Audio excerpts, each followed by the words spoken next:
S'il vous plaît, mademoiselle, merci. Avec les chips. Santé Mario, ouais. Je crois que tout simplement je l'ai fait voler en éclats et j'ai explosé son jeu. You cannot be serious. Il est espagnol, Rafael Nadal. Hello les légendes, bienvenue pour notre 75e épisode. On se retrouve chaque mardi pour vous faire découvrir les coulisses du circuit ATP et WTA à l'aide d'anecdotes, d'histoires croustillantes et de parcours inspirants. Cette semaine, notre invité est un joueur toujours en activité. Il vient d'ailleurs de claquer un magnifique Open d'Australie, 22e joueur mondial à son meilleur en 2019. Il a la particularité de ne quasiment jamais casser son cordage. Il s'agit d'Adrián Mannarino. On parle avec Adrián de la confiance en soi, vaste sujet pour notre invité qui ne regarde pas ses tableaux, persuadé que 95% des mecs sont plus forts que lui. Rare gaucher du top 100, on essaye de comprendre pourquoi ce sportif dans l'âme a réussi à accéder au circuit et à faire une carrière honorable là où son frère ou sa sœur, tous les deux anciens négates, ont échoué. Mana nous raconte ce que ça fait de jouer Roger, on parle aussi argent, filles sur le circuit, on passe un max de sujets au crible, vous le verrez, Adrián n'est absolument pas langue de bois, c'est un plaisir à suivre. Vous avez un bonus à récupérer dans les notes de l'épisode. Je vous ai regroupé les 10 clés d'Adrián Mannarino pour gagner vos matchs en jouant relâché sur un court de tennis. C'est des méthodes qu'Adrián utilise à chacun de ses propres matchs. C'est le premier lien dans la description et je suis sûr que ça va libérer votre jeu. Deuxième chose, avant de laisser place à l'épisode, t'as accès à la 10e masterclass avec notre préparateur physique préféré, Ralph Bogossian, qui coach entre autres Ben Bonzi aux portes du top 50 mondial. On t'a concocté un circuit complet de renforcement du haut et du bas du corps avec un TRX, qui permet de te renforcer facilement et rapidement. C'est selon Ralph le meilleur outil de renforcement musculaire spécifique au tennis, tu peux l'emmener absolument partout. C'est une véritable salle de muscu portative et express. Je fais personnellement des sessions complètes en 30 minutes chrono, de mon salon ou de ma chambre, c'est imbattable en termes de temps investi et résultats obtenus. Le TRX permet un travail de poids du corps qui permet d'éviter les faux mouvements et donc de se blesser en bossant toutes les chaînes du corps, en les gainant, c'est juste incroyable. Paul Quétin nous l'avait dit lors de son épisode, pas besoin de jouer les apprentis sorciers, adieu les blessures pour un maximum d'efficacité, c'est tout bénef. Au moins 2 fois 30 minutes par semaine pour des résultats significatifs, c'est rien et ça marche, ça fait plus d'1 an que je suis dessus, je me sens beaucoup plus tonique. Il peut être utilisé assez jeune d'ailleurs, dès l'âge de 13 ans, c'est le parfait moyen de partager cet outil avec votre jeune pouce pour lui permettre de claquer quelques bonnes premières. Et pour les gens qui n'ont jamais fait de renforcement, ça vous donnera l'habitude du bon placement corporel. On vous livre un programme clé en main, il n'y a plus qu'à le suivre, c'est servi sur un plateau. T'as une offre pour t'abonner dans le lien en description pour recevoir un nouveau cours tous les 15 jours et fracasser tes barrières sur le terrain. Et si tu veux avoir accès à une seule masterclass en particulier, c'est aussi possible. On en est à la 10e et les 9 précédentes sont listées en bas de la page en description. 2e lien donc dans la description. Tu peux les commander directement ou alors en m'écrivant à max@tennislegende.fr. À noter un point important, toutes les masterclass sont garanties satisfaites ou remboursées à vie avec une simple demande par mail. Tu n'as donc plus d'excuses pour ne pas progresser et t'envoler au classement cette année. Allez, c'est parti pour notre 75e épisode avec le détendu Adrián Mannarino. Bonne découverte et bonne écoute à tous. Ok, bon bah merci beaucoup d'avoir d'avoir accepté déjà, d'avoir relancé, même si je t'ai couru après depuis 4 ans non-stop.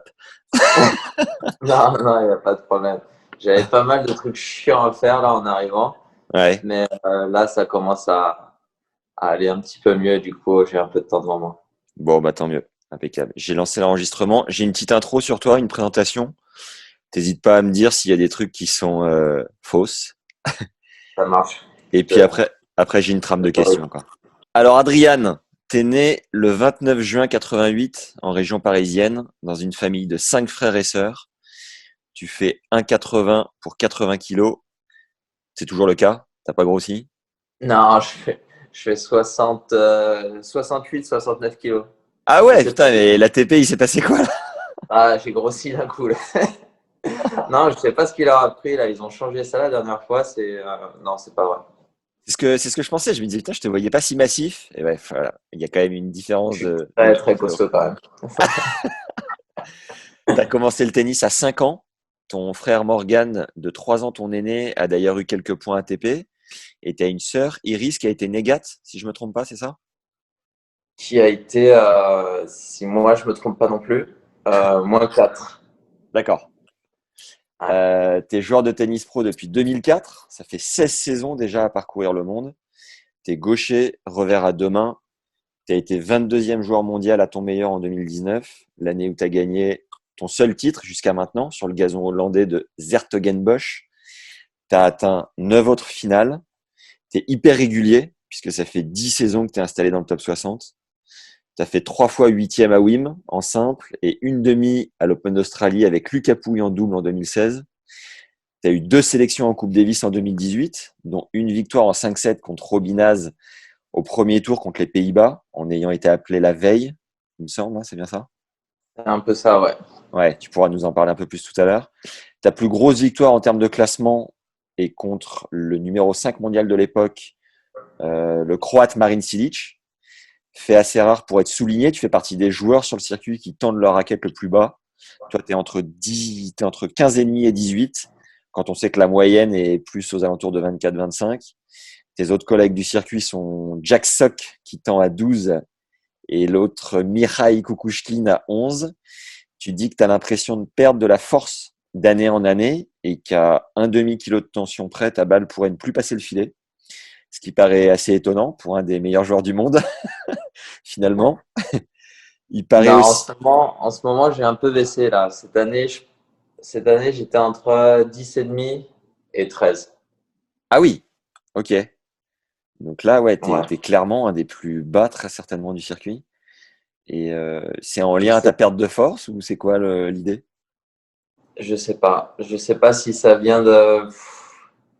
Je pense qu'on s'habitue à tout. Du coup, voilà, moi, d'année en année, vu que je casse jamais mes cordages, voilà, ça m'arrive de jouer avec la même raquette pendant 10-15 jours. Ouais. Et c'est vrai qu'au niveau de la tension, j'ai pas l'impression de perdre énormément en contrôle. Du coup, j'ai l'impression que ça me fait un petit peu moins forcer aussi au niveau du bras.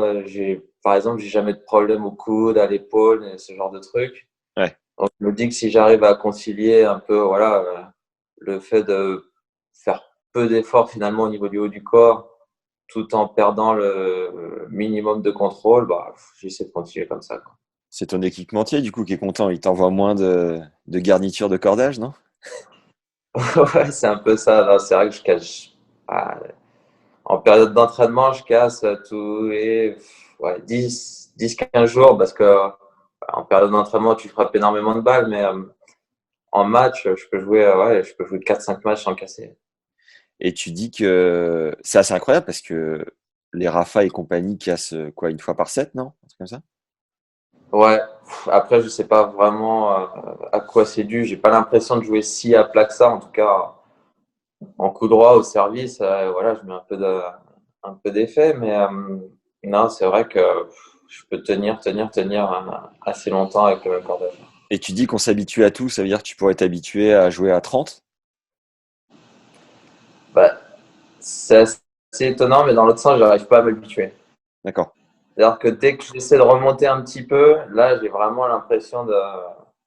Voilà, en plus, j'exagère assez souvent, mais j'ai l'impression de jouer avec une brique, alors que voilà, je suis seulement à 13,5, 14 kilos. Ouais. Donc, la dernière fois, j'ai tendu à 13 avec un cordeur qui apparemment tendait assez fort, et du coup, j'arrivais plus du tout à jouer, quoi. Donc là, tu lui as demandé 11. Ouais, c'est un peu ça. Je descends, ouais, je peux descendre bas. Je crois que cette année, au plus bas, je suis descendu à 9,5 pendant Roland Garros. Sur terre, sur terre battue, à l'extérieur, avec un temps qui était assez froid. J'avais Ouais. vraiment l'impression d'être impuissant. Du coup, j'essayais de trouver à gauche, à droite des petites options pour avoir un jeu un petit peu plus percutant. Et voilà, j'ai été obligé de baisser au maximum. Après, en dessous de 9,5, là, ça commence à devenir n'importe quoi au retour. Surtout voilà, si l'autre serre assez fort, tu peux Ouais. vraiment pas contrôler la Mais longueur. clairement, tu peux pousser avec ta main comme ça Non, non, ça, c'est une légende, ça. avant. Non, mais même à 12-13, des fois, j'ai des joueurs qui aiment bien prendre ma raquette pour essayer, justement. Ouais. Et bon, ils sentent vraiment que c'est pas très tendu, mais si tu leur avais demandé leur avis, ils auraient dit que c'était plutôt 17, 18, 19, quoi. D'accord. Et donc, tu n'utilises pas beaucoup de garniture de cordage, mais j'ai cru voir sur une vidéo que tu avais 20 paires de chaussures dans ta chambre d'hôtel. Là, tu les flingues, les paires de chaussures, ou comment ça se passe? Non, ça, c'est les équipementiers. Généralement, sur les tournois en Grand Chelem, comme ça, ils t'envoient une grosse cargaison. Ouais, Par exemple, pendant l'US Open, j'ai reçu toutes les chaussures pour l'US Open, la saison sur terre battue et la saison indoor. ok, Du coup, ça fait des gros cartons à chaque fois. ouais. Et pas mal de bagages à ramener aussi. Mais bon, c'est comme ça s'organise. Et puis voilà, en cours de saison, si j'ai des petits besoins, j'envoie un message et ils font une livraison assez rapidement à chaque fois. C'est assez pratique. T'en passes une tous les combien? Ça te fait quoi, 3 semaines, non? En moyenne? 2 semaines? Je sais pas, une paire de chaussures, ça dépend des surfaces. Sur les surfaces indoor, par exemple, qui sont super abrasives, si je joue 4-5 matchs, la paire de chaussures elle est tout de suite flinguée, quoi. Ouais. Après, ouais, j'ai pas le service Disney. Si, si je veux gagner des matchs, je suis obligé de bosser un petit peu, de courir à gauche, à droite. Du coup, voilà. Les cordages, je les use pas beaucoup. Par contre, les chaussures, je suis obligé d'user la semelle un petit peu, quoi. Ça fume! Bon alors pour terminer ta présentation, il paraît que tu regardes jamais tes tableaux de tournoi à l'avance pour rester relâché et préparer tes matchs un peu plus à l'instinct. Tu es réputé pour ne pas être le plus grand des maniaques, justement, en termes de rangement dans tes chambres d'hôtel. Tu es fan du PSG, de Jean Dujardin, Jamel Debbouze et Thomas N'Guijol. Est-ce qu'on doit ajouter quelque chose de primordial à ta présentation, Adrien? Ça, c'est les présentations ATP qui datent de quand j'avais 18 ans. Et alors, et alors, Jean Dujardin, tu l'as mis au placard. On peut plus le voir. Jean-Luc Jardin, ouais, il est un peu moins présent ces derniers temps. C'est vrai. Mais non, c'est vrai. Moi, j'adore le cinéma, j'adore l'humour, même si ça se voit pas tout le temps. Ok. Mais non, je regarde pas mal de trucs. Voilà, j'essaie de passer le temps en tournoi comme la plupart des joueurs en regardant des films et tout ça. Du coup, voilà. Je suis très amateur de films français, comédies françaises et ce genre de trucs. T'es pas trop du genre à bouquiner, t'es plus Netflix? Non, je sais pas lire. Ah bon?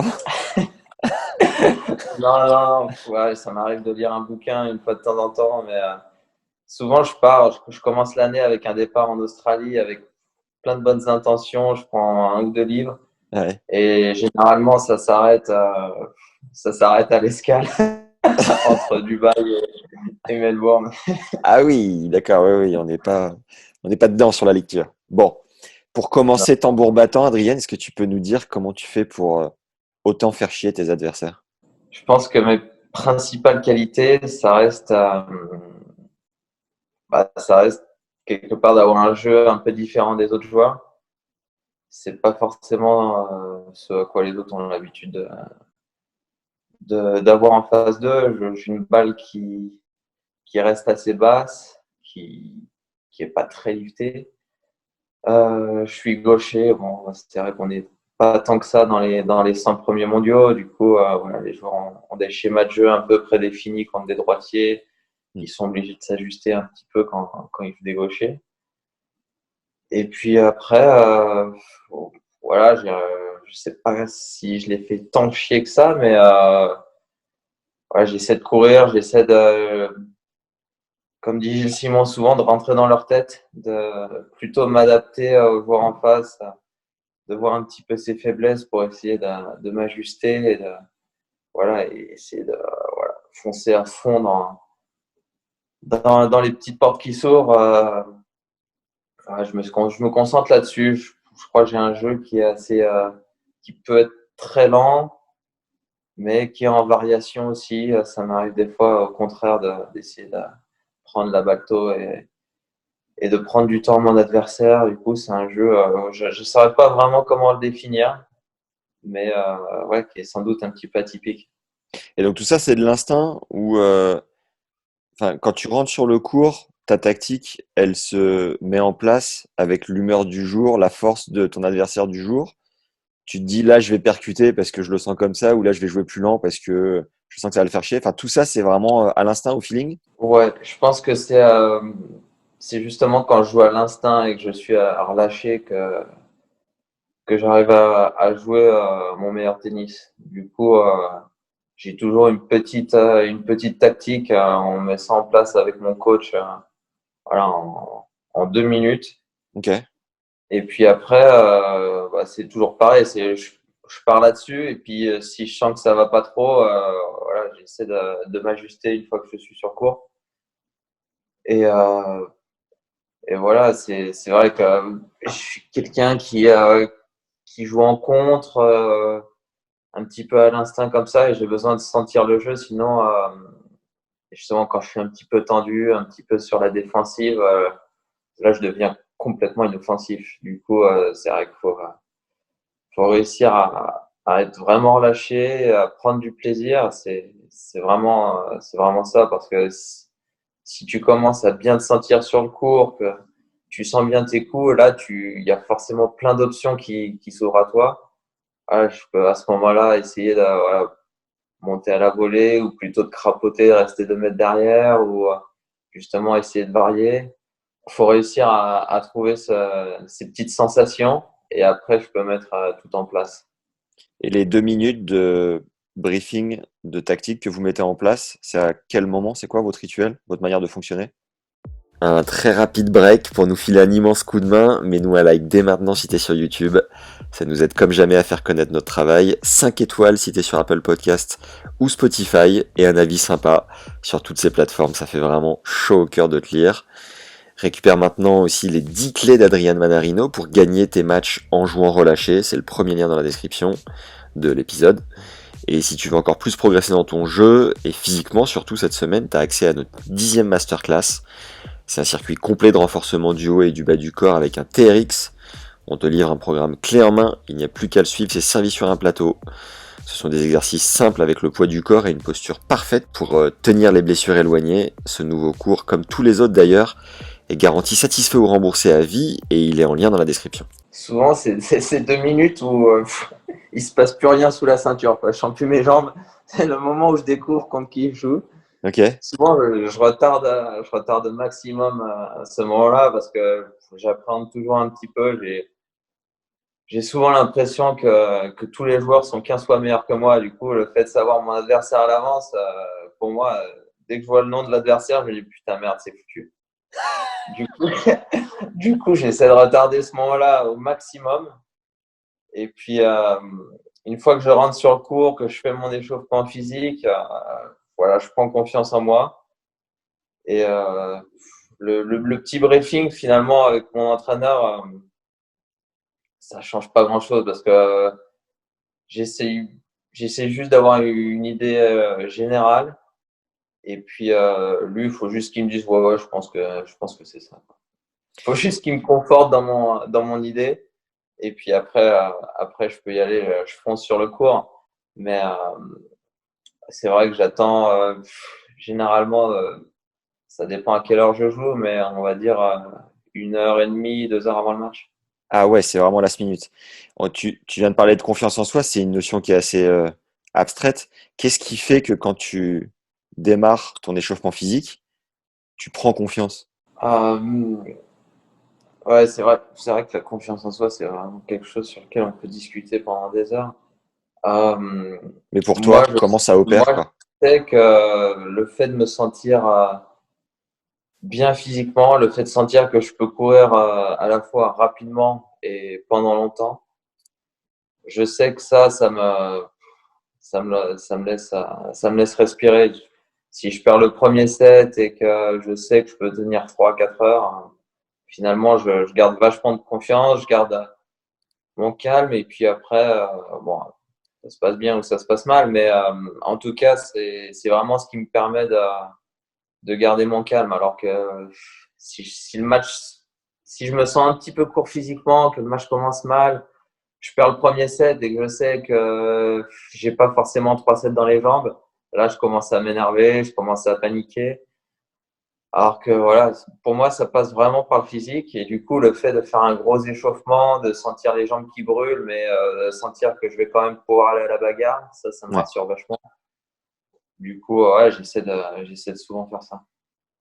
Pareil, tu disais, quand on commence à être relâché, à bien sentir ses coups, ben là, on peut se faire confiance, on peut être créatif. C'est quoi ta boîte secrète à toi pour trouver ce relâchement, dans la mesure où on sait que le tennis rend fou? Comment tu fais? Bon, j'ai une ou deux clés dans mon jeu. Je sais très bien que la première balle est super importante.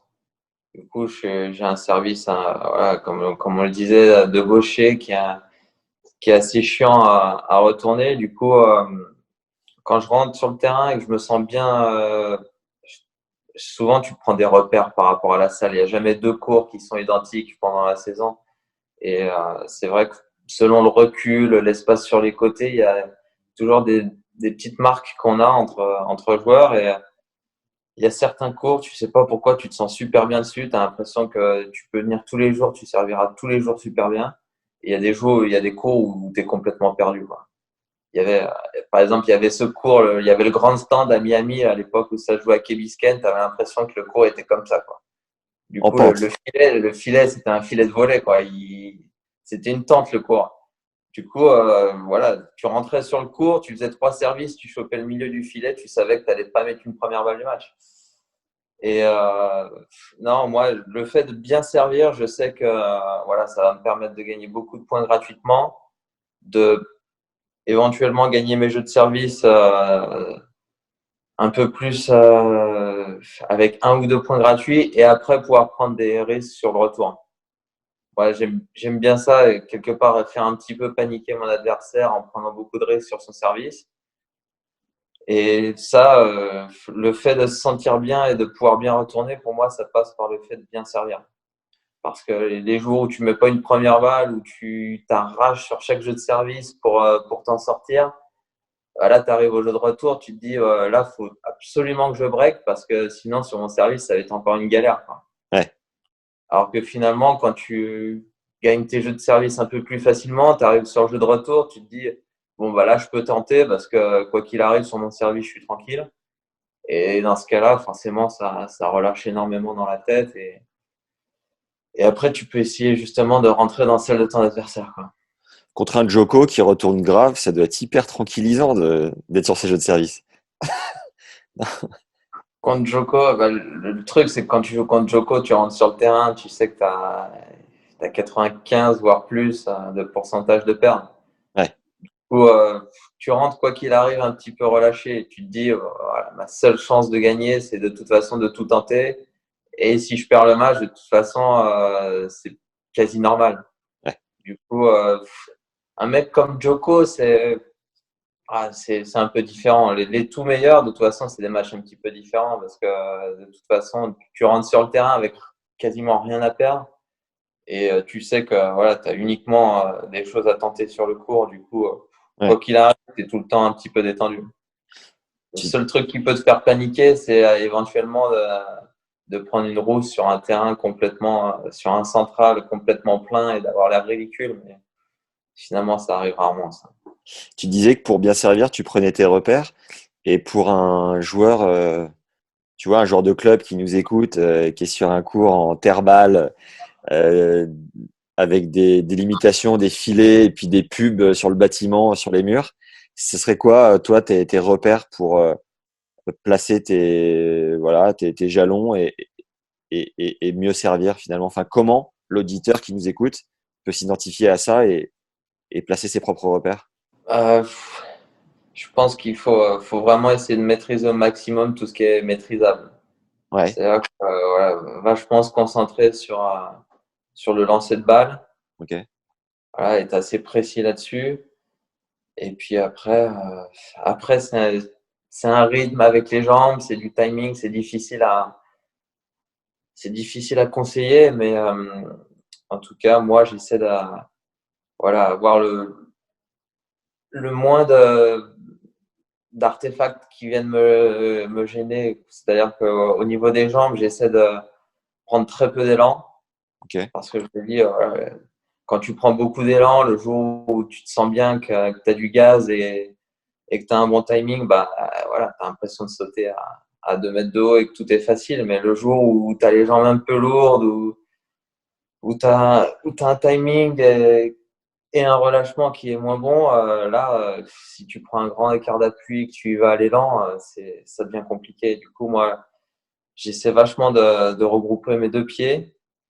Voilà, juste de me dire, bon, bah, finalement, tu lances la balle, tu essaies de lancer calmement et de manière relâchée parce que bon, quand tu as le bras qui tient la balle, qui fait 4 kilos et que tu lances 2 mètres devant toi ou que tu lances 2 mètres derrière parce que tu sais plus comment tu tiens la balle, là, c'est compliqué. Je pense que si tu gardes pas mal de relâchement dans le bras qui tient la balle, tu as un lancer assez régulier et qu'en fait, finalement, tu penses juste à lancer et taper la balle, c'est ce qu'il y a de plus facile, quoi. Et tu parles de jours où tu as du gaz et tu peux sauter à 2 mètres de haut et jours où tu as moins les jambes et le bras lourd. Tu dirais que la proportion sur une de tes saisons à toi, de jours où tu te sens très bien contre versus les jours où putain, tu as les jambes lourdes, c'est quel pourcentage à peu près pour chaque compartiment? Ça dépend. Il y a les matchs où tu es tendu. Il y a des Ouais, matchs, tu sais pas pourquoi. Tu as l'impression, avant de rentrer sur le court, que tout va bien. Et puis, je sais pas, tu rentres sur le court, tu as 2 bouts de bois à la place des jambes et tu n'arrives pas à bouger. Je sais pas s'il y a un stress qui intervient au début de match. Des fois, tu sais pas pourquoi. Et puis après, il y a l'état de fatigue aussi qui rentre en ligne de compte. Il y a des fois, voilà, les 2, 3 premiers tours peut-être où tu te sens vachement bien. Et puis après, si tu as un match dur, si tu es dans des conditions un peu extrêmes au niveau du climat, tu peux vite te retrouver fatigué. ouais. Et là, dans ce cas-là, des fois, tu as la confiance, le fait de gagner quelques matchs qui rentrent en compte. Et du coup, tu es un petit peu plus relâché. Et dans ce cas-là, tu sers mieux alors que finalement, physiquement, tu es un peu moins bien et qu'au niveau des jambes, t'es pas terrible. Mais moi, je dirais qu'au service, il y a peut-être un petit peu plus de la moitié des matchs où j'ai l'impression d'être vraiment bien en jambes et de pouvoir aller chercher la balle assez haut pendant tout un match. Mais ouais, tous les matchs sont différents, comme je disais, avec l'état de fatigue, l'état émotionnel, c'est jamais pareil. C'est ça qui est quelque part marrant dans ce sport, c'est que tu peux jamais prédire à l'avance ce qui va se passer. Tu as beau connaître super bien ton adversaire, il n'y a jamais 2 matchs qui sont identiques. Du coup, voilà, c'est toujours à la fois stressant, mais à la fois sympa, quoi. Hmm. Ça, c'est marrant. Aujourd'hui, je sens rien. Ça va être encore une partie de plaisir. Je sens rien, bah, vaut mieux avoir des jambes ce jour-là parce que c'est ce que je me dis, hein. Moi c'est un peu ma marque de fabrique. Je sais que il y a des jours où le coup droit il a décidé de rester à l'hôtel. Du coup, bon, bah, voilà, je sais que j'ai 2 jambes. Ouais. Je vais pouvoir courir partout. Je vais à la rigueur me mettre un peu derrière et puis prendre moins de risques. Mais voilà, j'ai toujours cette petite issue de secours, me dire que voilà, même si les sensations sont pas là, je vais quand même essayer de faire bosser l'adversaire au maximum. Vous êtes combien de gauchers sur le top 100? Tout à l'heure, tu disais que c'était une vraie force parce que vous n'êtes pas nombreux. Je sais pas vraiment, j'ai pas fait le compte. Je pense pas qu'on soit plus de 20. Je dirais qu'on est entre 10 et 15. D'accord. Bon, j'essaierai de trouver l'info précise. Et ce qui m'a fait marrer, c'est quand tu disais que quand tu regardes le tableau, 8 fois sur 10, tu te dis putain, le mec est plus fort que moi, je vais me faire découper. Est-ce que en te sortant 2-3 joueurs comme ça, spontanément, tu peux me dire ce que tu ressens, par exemple, si tu regardes le tableau et que tu vois qu'au premier tour, tu tapes Fonini. Tu te dis quoi? Fonini, si je le joue, ce que je me dis, enfin, tu vois, si je me mets en condition comme si je devais le jouer dans 1 heure, comme si on était en tournoi. Ouais, La première chose qui me vient à l'idée, c'est qu'il faut que je fasse un match plein, qu'il faut que je me concentre à jouer tous les points parce que lui, je sais que voilà, mentalement, il aura des hauts et des bas, il peut sortir du match à tout moment. ouais. Du coup, faut que j'essaie de me concentrer sur moi-même. J'essaie voilà, pas trop me focaliser s'il pète les plombs, s'il commence à râler auprès de l'arbitre, s'il s'énerve. Je sais que ça, de toute façon, c'est ce qu'il fait tout le temps et c'est pas parce qu'il perd ses moyens qu'il jette sa raquette partout qu'il va mal jouer. Ouais, c'est comme Benoît Paire, c'est des mecs qui, tu sais pas pourquoi ils peuvent être à bout de nerfs, tu as l'impression qu'ils vont complètement balancer le match et puis tu sais pas pourquoi il y a un truc qui se passe et d'une seconde à l'autre ils se remettent à jouer super bien et puis voilà, ils ont une envie de gagner le match qui est énorme et du coup voilà, ça devient des matchs super compliqués. Ouais. Du coup ouais, Fabio, je me dis il faut faire un match plein et puis il faut pas jouer en cadence parce que lui c'est une mobilette déjà physiquement, il est partout, il est super rapide. Et puis, si je mets de la cadence, lui, il va aimer. Du coup, je vais essayer au maximum de jouer à 2 à l'heure. Et puis, de temps en temps, varier les vitesses. Si tu prends Tsitsipas, tu te dis quoi? Si tu y passes, faut que j'essaie de le mettre en difficulté juste après son service. Ok. Parce que c'est un rouleau compresseur. Hein. Il joue vite, il a un jeu super propre. Et puis, constamment, il agresse son adversaire, il agresse. Et du coup, il faut essayer de le prendre à son jeu et de pas le laisser se mettre en place. Quoi. Après, Tsitsipas, il joue tellement bien que je me dis, si aujourd'hui je tire mal, c'est impossible. Quoi. Ah ouais, putain. Qui est-ce qu'on Non, pourrait... Tsitsipas, c'est un des joueurs qui m'impressionne le plus. Quoi.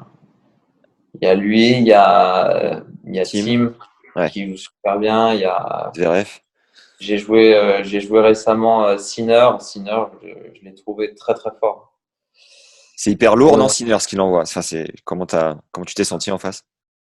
Sinner, c'est impressionnant, c'est parce que moi, avec mon jeu, il y a plein de balles où j'ai l'impression que, voilà, même si je fais pas des coups qui sont super rapides, des fois, j'envoie des merdes de l'autre côté du filet. Je me dis, vas-y, débarrasse-toi, allez, amuse-toi avec ça, et puis on va voir. Quoi. Ok. Du coup, il y a plein de balles où je me dis, bon, bah, là-dessus, j'ai pas fait grand-chose, mais je crains rien. Et contre Sinner, c'est étonnant, sur des balles super basses, rapides ou lentes, il arrive toujours à remettre de la vitesse. Moi, il y a peu de joueurs contre qui j'ai eu l'impression de toujours recevoir je recevais des pavés à gauche, à droite, tout le temps sur n'importe quel type de balle. Ouais. Après, même sur mon service extérieur, qui est plutôt ma force d'habitude, lui, il arrive à faire des appuis ouverts, il se déplace super bien, il sert bien, il a un service qui va continuer à progresser avec les années, mais il a déjà une base super solide. Voilà, quand tu frappes bien la balle, que tu te déplaces bien et que tu sers bien, tu as déjà pratiquement 80% du boulot. Quoi. Tu le vois devenir numéro 1? Yannick? Numéro 1, je sais pas, mais il sera dans les 10, ça c'est sûr, tôt ou tard. Je sais pas combien de temps ça va lui prendre, mais s'il monte pas dans les 10, je comprends pas grand-chose, quoi, parce qu'il a tout. Il a le tennis, il a le comportement, il a le staff autour de lui. Honnêtement, il a tout pour être monstrueux. Voilà, en plus, j'ai l'impression que c'est vraiment un mec bien, donc voilà, je lui souhaite le meilleur et le plus rapidement possible. Et toi, Adrien, qu'est-ce qui te drive encore? Qu'est-ce que tu rêves encore d'accomplir sur le circuit? Je pense qu'en termes de classement, les 10, voire les 15 premiers mondiaux, c'est inatteignable. J'ai l'impression que ces joueurs-là, ils ont un petit truc en plus.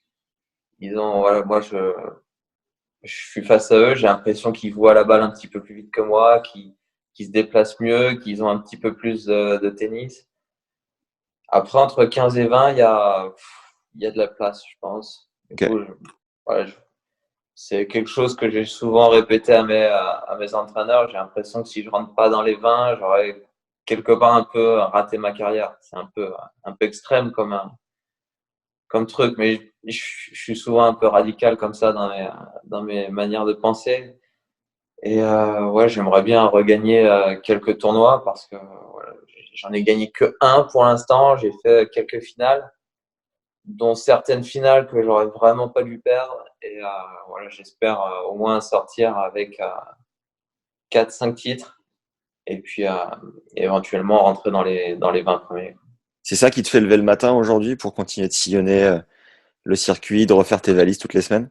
Non, pas forcément. Moi, j'adore le tennis. Moi, je suis un passionné de tennis. J'adore ça. J'adore le jeu, l'aspect mental, l'aspect physique. Je trouve ça super intéressant et j'apprends des choses tous les jours, j'ai l'impression. Du coup, je trouve ça vraiment cool. Et puis, voilà, je suis un sportif dans l'âme. Du coup, tous les matins, me lever pour aller courir ou aller à la salle de muscu, c'est vraiment un plaisir. Du coup, voilà, je vais essayer de continuer ça pour le maximum de temps. Mais puis le fait de voyager, c'est vrai qu'au début, j'avais vraiment la phobie de l'avion. Je détestais ça. Ok. Et puis, même si c'est toujours super désagréable pour moi de prendre l'avion, je commence à apprécier un petit peu plus le fait de voyager. Et puis, voilà, au fur et à mesure des années, maintenant, les mecs, je les connais depuis 10, 15, 20 ans pour certains. Et voilà, le fait d'être au quotidien avec des potes dont tu te sens vraiment proche, c'est aussi quelque chose de super agréable. Du coup, voilà, j'ai vraiment l'impression de prendre du plaisir tous les jours pendant l'année. Et voilà, c'est un sport assez cool, quoi. T'es bien payé pour voyager et vivre des moments assez agréables. Voilà, pourquoi pas continuer. Tu prends le temps un peu de voir les merveilles qu'il y a dans les villes dans lesquelles tu te déplaces? Ça dépend, ça dépend. C'est vrai qu'on n'a pas vraiment le temps de voyager, enfin, de voyager. On n'a pas le temps de visiter vraiment tout ce qu'on aimerait visiter.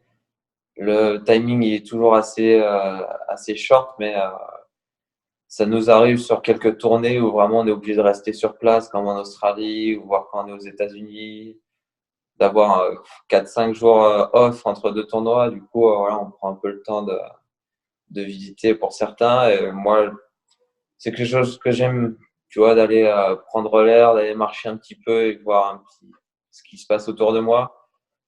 Du coup, ouais, j'essaie de faire ça dès que j'ai un peu de temps libre. Et cette situation-là avec le coronavirus où on est obligé de rester dans la chambre d'hôtel tout le temps, c'est vraiment un Ouais, truc putain. qui me pèse un petit peu parce que déjà, voilà, voyager dans ces conditions, c'est pas marrant. Et puis, ouais, être dans la chambre d'hôtel, c'est pas dingue. Tu m'étonnes. À quoi ressemble ton intersaison actuellement? Ça ressemble à quoi une journée type du lever au coucher avec toi, Adrien? Ça se lève souvent avec une céleri. Avec un quoi, t'as dit? On essaie de, un jus de- on essaie de faire la vidange un petit peu de bon matin. Ah ouais, jus vert, dès le Derrière, matin. un petit peu de yoga, un peu d'étirement. Ok. Ça, tu le fais tout seul ou tu suis un Euh, truc? non, j'ai commencé par des vidéos YouTube. Ok. J'ai un pote qui est prof de yoga qui m'avait donné deux, trois vidéos à regarder. Du coup, c'est quelque chose auquel j'ai pris goût. Donc voilà, maintenant j'ai une petite routine. J'aime pas trop faire exactement ce qu'on me dit. Donc c'est vrai que regarder une vidéo quand on me parle d'étirement de respiration, je préfère faire mon truc à mon rythme. Ouais. Du coup, je fais ça. Derrière, j'essaie de m'alimenter un petit peu. Et puis derrière, je pars à l'entraînement. C'est, en ce moment, c'est un peu particulier parce que j'ai des petits problèmes au talon. Je peux pas faire exactement ce que j'aimerais faire, mais une journée type en pré-saison, ça sera 2 heures, 2 heures et demie de tennis le matin. Ouais. J'essaie d'enchaîner avec un cardio sur tapis avant d'aller déjeuner. Derrière, voilà, un bon déjeuner, je me repose un peu et j'enchaîne par une séance de muscu. Ok. Et je finis la journée par voilà, un peu d'étirement, un peu de soins si les personnes adéquates pour me faire des soins. Et puis ça recommence le lendemain. J'essaie de faire à peu près 2 ou 3 jours de boulot pour une journée de repos. D'accord. Ou alors, généralement, le rythme, c'est 2 jours et demi. Je fais lundi, mardi, mercredi matin. Et je prends l'après-midi off. Et puis, ça repart jeudi, vendredi, samedi matin. Et je prends le samedi après-midi off. Et le dimanche, tu y retournes. Et le dimanche, j'y retourne à moins qu'il y ait un petit souci ou L'anniversaire de ta grand-mère. ou que dans la. Non, même ça, j'y pense pas. Honnêtement, je reste focus pendant la pré-saison. Je me permets pas trop de petites sorties, de trucs. Franchement, je suis concentré sur l'entraînement. Après, il y a toujours une ou deux journées où t'en as un peu marre, t'as marre de voir des balles, ta raquette, elle te sort par les yeux. Du coup, voilà, tu vas prendre l'air, tu fais une sortie. Là, j'ai la chance d'être en Floride, tu fais une sortie bateau, tu t'aères un peu et puis voilà, tu te ressources avant de repartir. Parce que non, quand tu te mets en mode machine et que tu t'arrêtes pas au bout d'un moment, tu deviens con, quoi. Même, tu penses à ce que tu manges, tu penses à à tes étirements, à tes entraînements. Dès qu'il y a un entraînement où ça se passe mal, tu es de mauvaise humeur. Ça, je l'ai vécu. J'essaie de prendre un petit peu de recul maintenant. Ouais. Et puis, non, j'essaie de profiter un peu plus et d'y aller avec un peu plus de relâchement. Tu pars sur quoi? 4 semaines pleines? Ouais, 4 je fais 3 très grosses semaines. Généralement, il y a une petite semaine de mise en route où c'est un peu moins dur. Et puis après, Après, selon le calendrier, ça peut s'éteindre à 1 ou 2 semaines de plus, quoi. Et mais tu dois t'affûter de ouf entre le terrain, le cardio et la muscu. Et derrière, sur le circuit, tu continues un peu la muscu, le renfo, toute l'année? Ouais, ouais, ça se voit pas trop, mais je passe beaucoup de temps en salle. D'accord. Moi, bah déjà parce que j'aime bien ça. Ouais. Et puis, voilà, j'ai eu des petits problèmes de hanche dans le passé. Je sais très bien que voilà, je suis arrivé à un âge, même si je suis pas vieux, j'arrive à un âge où si tu t'entretiens pas quotidiennement, bah, les blessures, elles arrivent tôt ou tard. Du coup, voilà, je fais ça pas forcément pour devenir musclé ou quoi que ce soit, mais c'est vraiment pour éviter les blessures. Et voilà, le meilleur moyen d'éviter les blessures, c'est d'être renforcé au maximum sur tout ça. Et de boire des jus de céleri, je peux te dire que ça fait la diff, mon gars. Le jus de céleri, c'est vraiment pas mal parce que quand tu commences la journée par un verre d'Oasis et des pépitos et qu'au bout de 10 minutes, tu vas envoyer une praline énorme, c'est pas ouf. Non, j'essaie de faire attention. Je me dis, ouais, c'est pas très compliqué.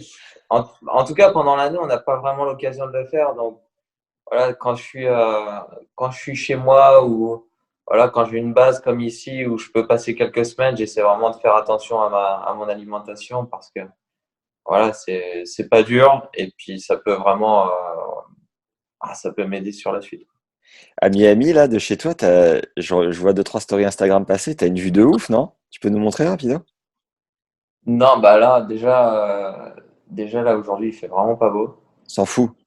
et là je suis pas vraiment putain, tu vas me prendre là c'est Là, c'est bien rangé. attends, comment on fait? Tac.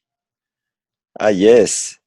Là, on voit pas bien. Là, je suis dans le salon.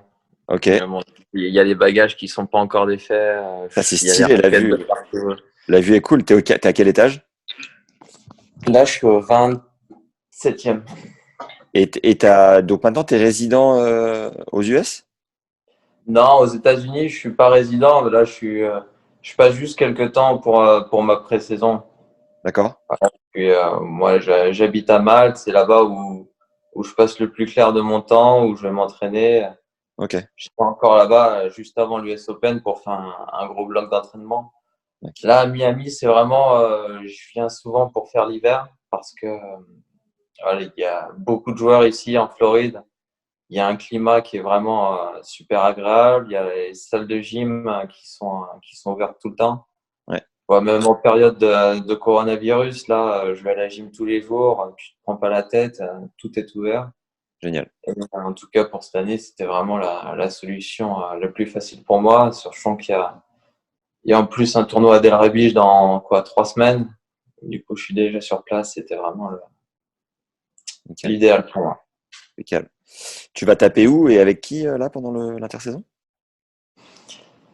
Là, pour l'instant, je peux pas encore faire des matchs d'entraînement. Je suis encore un petit peu bloqué avec mon problème de pied. Ouais. Du coup, je vais être 3 fois par semaine à Delray Beach, justement, pour m'entraîner avec Sébastien Grosjean. D'accord. Et il y a 3 autres journées où, en fait, il y a un ami de longue date qui vient, Horacio Rearte, qui vient taper avec moi. Et il a un jeune de 16 ans qui joue vraiment, 16 ou 17 ans, un truc comme ça. 16 ou 17 ans, un jeune Américain qui joue vraiment très bien. Ouais. Du coup, voilà, je fais ça. Mais dans le coin, il y a Tommy Paul, il y a Opelka, Tiafoe. Il y a vraiment tous les jeunes Américains qui sont là. Du coup, si j'ai besoin de partenaires, je crois j'ai vu Christian Garin l'autre jour. Ok. Il y a Del Potro aussi, mais bon, Del Potro en ce moment, Il en est où? il est dans le dur là. Il a toujours un problème au genou. Le poignet merde. s'est résolu, mais il a le genou qui est pas terrible. Et du coup, non, il peut toujours rien faire lui. Et Seb, tu tapes avec Seb ou il est juste sur le bord du terrain? Seb, il tape, mais il a vraiment, vraiment une zone très limitée à 1 m², quoi. Ah oui, t'as intérêt d'être précis, quoi. Ok.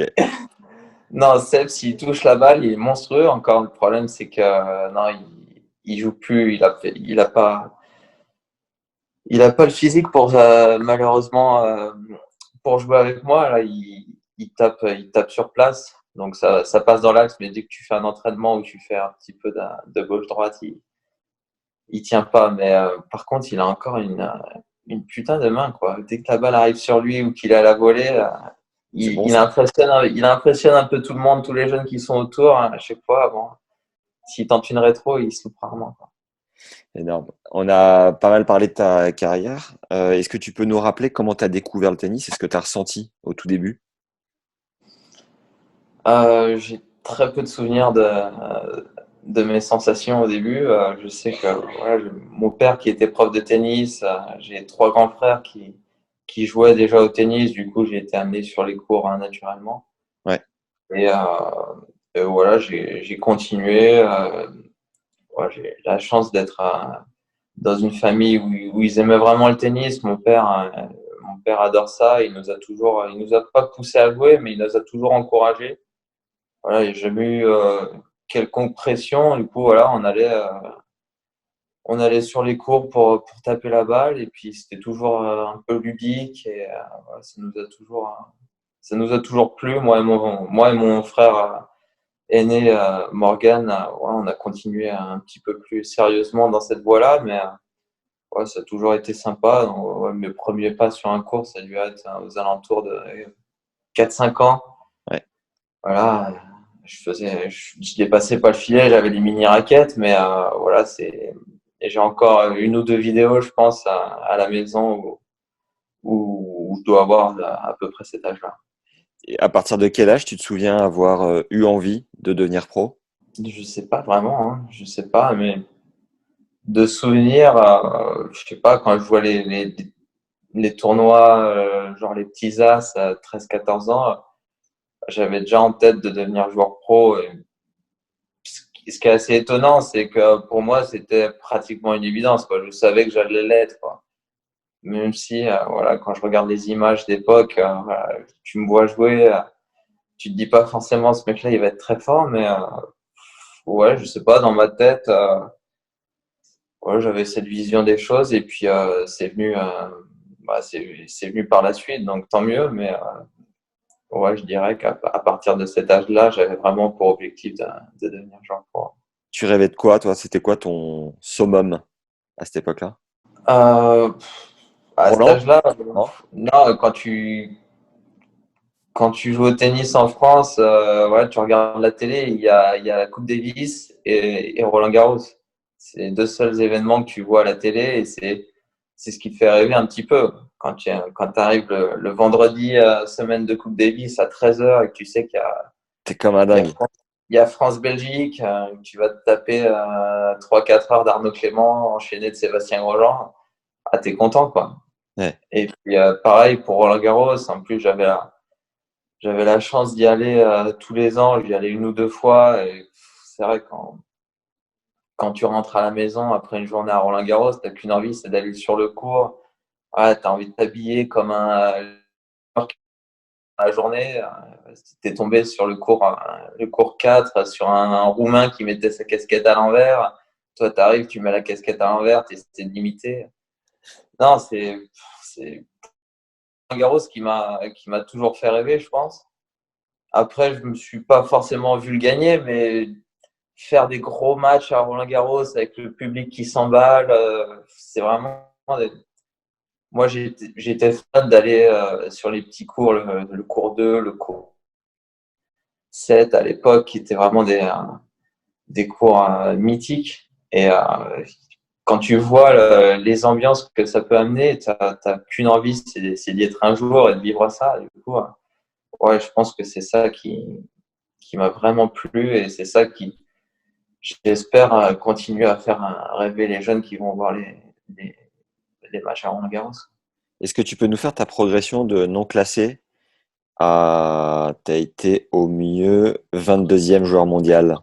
Non classé 32, 15-2, 15-2, 15-1, 15-1, 4-6. Et après, ça a été un peu plus laborieux. 4-6, 3-6, 3-6, 2-6. 2, 6, un 6 à l'intermédiaire peut-être, ou un 6 en fin d'année, je sais pas, après 0. Et après, j'ai commencé à grandir et à jouer un peu mieux au tennis. J'ai fait 0, moins 30 promo première, je crois. Et Et qu'est-ce qui c'est s'est vrai que passé? j'ai grandi tard et du coup, Ah ouais. quand tu es sur les tournois adultes en France et que tu es tout petit, bah, la progression est un petit peu plus lente, quoi. Ton tout premier point ATP, est-ce que tu as ressenti? Tu te souviens où c'était? Mon premier point ATP, ça a été mon premier tournoi ATP en fait. Ah ouais, efficace.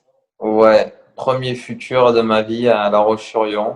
Euh, et ce qui est assez étonnant, c'est que le premier tour de qualif, je joue contre mon frère. Ah putain, sympa. Donc, ouais, c'est dur. On s'est pas joué souvent. On a dû jouer 2 ou 3 fois.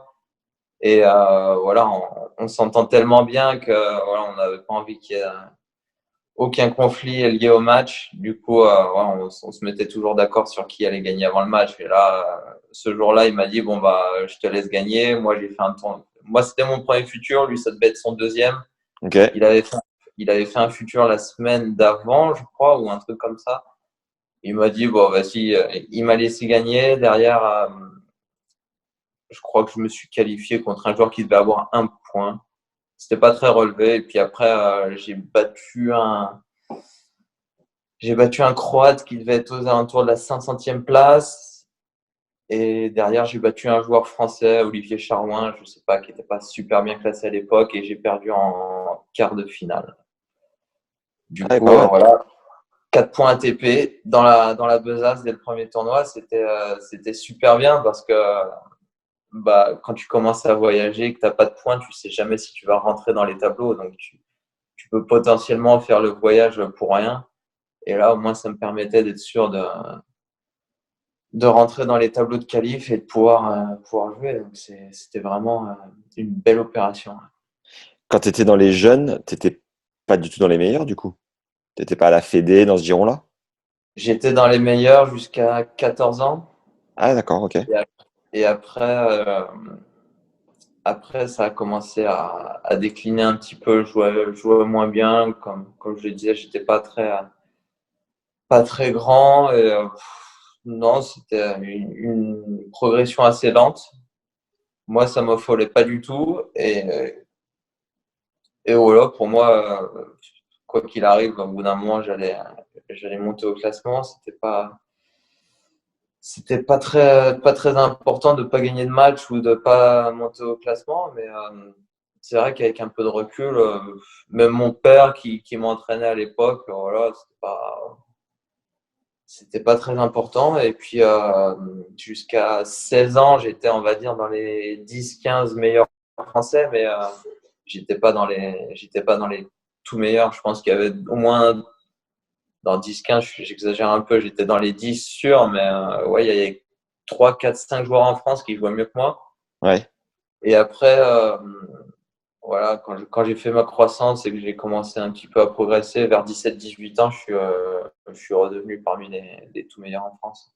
Ce qui est fou, c'est que tout à l'heure, tu as dit que c'était mentalement, c'était ancré en toi, tu te voyais devenir genre professionnel et pas autre chose. Pourquoi toi, tu as réussi, Adrien, et pas ton frère ou ta sœur? Ça, ça, j'en ai aucune idée. Ça, je suis pas à leur place. Je Ouais, peux mais pas m'exprimer. Voilà, bon, il y a plein de choses qui rentrent en compte. C'est des caractères vachement différents. C'est des mentalités différentes. Moi, je suis vraiment passionné par ça. Mon frère, c'est quelqu'un qui aime pas forcément voyager, voilà, il avait une autre manière de voir les choses peut-être aussi. Et puis, voilà, il a eu un super niveau, mais c'est pas passé forcément comme pour beaucoup de joueurs aussi, hein. On se rend pas compte, mais il y a énormément de joueurs qui essaient de, de, de devenir joueur professionnel, de rentrer dans les 100 premiers et puis qui n'y arrivent pas, qui stagnent avec quelques points ATP et qui finalement font pas leur trou. Après, ma sœur, c'est quelque chose qui était complètement différent. Je pense pas que c'était une grande passionnée de tennis. c'était une matcheuse, elle aimait la compétition. Maintenant, si tu sortais du cadre compète, le fait d'aller s'entraîner tous les jours, que ce soit pas forcément marrant l'entraînement, c'était pas quelque chose qui lui plaisait forcément. Du coup, voilà, elle est partie sur des études, c'était autre chose. Moi, c'était clairement pas là où je voulais aller. Les études, c'était pas forcément mon truc. Du coup, voilà, je savais qu'il fallait que je fasse mon trou dans le tennis et ça m'a donné voilà, une petite motivation encore un peu supérieure. Tu serais devenu entraîneur si tu n'avais pas réussi à être sur le circuit? Je sais pas du tout. Je sais pas du tout là où je sais même pas ce que je vais faire après ma carrière. J'en ai encore aucune idée. Du coup, Ok. non, pour moi, je me suis jamais vraiment posé la question de qu'est-ce que je ferais si je devenais pas joueur pro. Voilà, assez rapidement, voilà, à 17-18 ans, quand j'ai commencé les futurs, j'avais encore un bon niveau chez les juniors. Je crois que quand j'étais junior deuxième année, j'avais déjà passé un tour dans les qualifs à Roland. D'accord. Je me rendais bien compte du niveau. Je me rendais pas compte forcément de mon niveau, mais pour moi, j'avais l'impression que tout le monde n'était pas super fort, quoi. Ok. Même quand je suis arrivé sur les tournois ATP, finalement, j'étais assez étonné. Je pensais que ça jouait beaucoup mieux que ça. Et, et même aujourd'hui, je j'ai pas l'impression que voilà que les joueurs jouent si bien que ça. Par contre, moi, voilà, je me fais un peu de mal parce que j'ai l'impression d'être nul des fois. Même assez souvent, j'ai l'impression de voir très rapidement et très facilement ce qu'il faut faire, Ouais. mais d'être moi-même assez limité dans mes options et de pas réussir à faire ce qu'il faudrait. Et c'est pour ça que je me frustre vachement sur le court. Et un joueur un peu qui me fait penser à ça, c'est Corentin Moutet voilà, qui supporte pas de rater un coup, qui s'énerve vachement sur le terrain, mais j'ai l'impression que un peu comme moi, il voit assez rapidement ce qu'il faut faire, il est assez rapide et finalement pas réussir à, à mettre ça en place et à faire ce qu'il faudrait faire. Voilà, ça le rend complètement fou. Après, voilà, on n'arrête pas de dire qu'il est nerveux, qu'il a un mauvais tempérament, mais je pense qu'il est quelque part, lui, il est un peu surdoué, il a une telle vision, un tel œil, il voit les choses en avance que voilà, rater des coups, pour lui, ça lui semble si simple que ça le rend complètement fou. Et c'est ce qui me vient en tête assez souvent, moi aussi, quoi. Ce qui est ouf, c'est que tu dises qu'aujourd'hui, tu as l'impression que le niveau parfois est pas si monstrueux, alors qu'on entend que ça s'est considérablement resserré dans les 10 dernières années, que les joueurs ont de plus en plus de staff, sont de plus en plus complets. Tu vois, le staff médical, prépa physique, même mental, nutrition, tout ça. Toi, tu es là, à la cool. Moi, je trouve qu'il y a encore de la place. C'est quand même dingue, quoi. Ouais, après, j'ai peut-être l'image d'un mec qui est pas sérieux et tout ça, mais non, j'ai un staff avec moi et je fais vraiment les choses de manière professionnelle, hein. Hmm. Moi, je sais pas vraiment l'image que je dégage, mais non, je fais les choses vraiment sérieusement, peut-être un petit peu trop sérieusement. Des fois, je prends pas assez de recul et j'essaie de travailler là-dessus, mais non, non, je suis à bloc. Moi, je trouve que tu as l'image d'un mec vraiment cool et détaché de cet environnement un peu star qui fait vraiment, qui trace sa route sans se poser de questions, sans faire gaffe vraiment à ce que les autres pensent. D'ailleurs, je crois qu'il y a une spécificité, c'est que très longtemps, tu as payé tes tenues Nike, c'est ça? Tu n'avais pas forcément de contrat? J'ai été en contrat avec eux. Après, ils ont un petit peu resserré pas les budgets, mais le nombre de joueurs qu'ils avaient en contrat. Et ça se limitait au top 30 seulement. Et moi, je faisais pas partie du top 30 à cette époque. Du coup, voilà, plutôt que d'avoir un contrat avec une petite marque pour aller gratter des tenues et un petit peu d'argent, je me suis dit, voilà, je préfère avoir des tenues dans lesquelles je me sens bien. Voilà, j'aime bien être sur le court et bien me sentir dans ma peau. Et puis, de toute façon, les prime money sont telles aujourd'hui que si tu gagnes un match en Grand Chelem ou 2 matchs en Grand Chelem, ça fait une telle différence au niveau de l'argent que ce que je vais aller gratter avec une petite marque, finalement, ce sera dérisoire par rapport à ce que je peux gagner. Donc, voilà, je privilégie vraiment le fait de bien me sentir dans ma peau et de bien jouer au tennis plutôt que de voir, voilà, je sais pas, une paire de chaussures qui me fait mal aux pieds et puis de me prendre la tête et puis voilà, de rater 1 ou 2 tournois à cause d'une ampoule et puis derrière, voilà, j'ai un problème au talon et je me dis, putain, est-ce que si j'avais fait les choses un peu plus sérieusement et si j'avais gardé ma paire de Nike, est-ce que ce problème serait survenu? Non, j'ai pas envie de me prendre la tête avec ce genre de petits détails. Du coup, voilà, je fais les choses de la manière la plus pro, voilà, dans ma tête, et puis au moins j'ai pas de regrets là-dessus. Aujourd'hui, Mais le fait de m'acheter 15 tenues et 10 paires de chaussures, non, ça va pas trop m'atteindre. et justement, aujourd'hui, tu es avec une marque un peu décalée, Hydrogène. Qu'est-ce que tu aimes chez eux? Pourquoi t'être engagé avec eux? J'aime chez voilà, déjà, j'aimais bien le style qu'ils avaient. Ouais. Il y avait Fonini qui jouait avec cette marque depuis quelques années et ça m'arrivait souvent de me faire la remarque que j'aimais bien ce qu'il portait. Après, Fonini, c'est un mec assez classe qui porte bien les tenues. Donc, des fois, ce qui va bien à Fonini, toi, ça te va comme un cul. Hein, mais bon, c'est comme ça. Mais c'est comme il y a Feliciano qui est chez Hydrogène en ce moment. Et voilà, quand Feliciano met un short rose, lui, ça lui va bien. Toi, tu mets ton short rose, t'as vraiment l'air con, quoi. T'oses pas sortir chez toi. C'est comme ça. Mais non, j'aimais bien le style. Et puis, c'est vraiment des gens sympas avec qui j'aime bosser, quoi. Ok.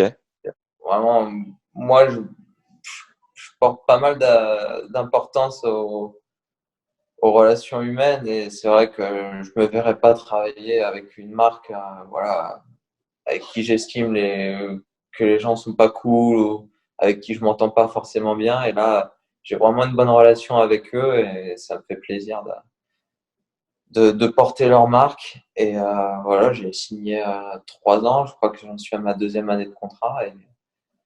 Et voilà, je vais encore mettre du fluo et, Et et de la des tête de tenues mort. variées l'année prochaine, quoi. Pour ceux qui nous écoutent, les milliers de personnes en ligne, c'est le créateur d'Hydrogène et Alberto Brisci, je sais plus.